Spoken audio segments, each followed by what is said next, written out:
I'm Clay Magill. I am an assistant professor in the School of Energy, Geoscience, Infrastructure, and Society at Heriot-Watt University in Edinburgh, Scotland.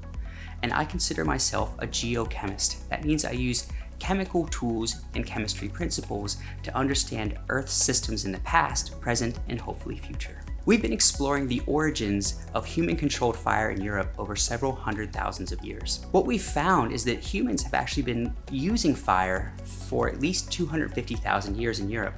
That puts us well beyond the 200,000 year mark that we previously considered an endpoint or maybe a starting point.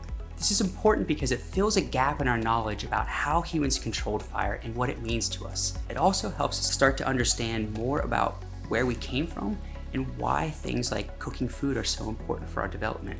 What we've been doing is looking at the charred remains, the sediments found at what we think were fireplaces at a very special archaeological site near Madrid in Spain called Valdo Carros II. What we found is that our human ancestors actually chose specific kinds of wood to burn based on its temperature and its ease of igniting a fire.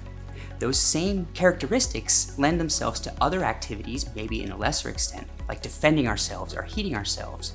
But overall, the character of those remains at the hearth show us we were most likely cooking with the fires we found, and therefore they were a center for human sociality and human behavioral development. It's so exciting. It tells us something about a gap in our knowledge of human history, but I think it also tells us something very special about ourselves, who we are, where we came from, and the deep history of fire and family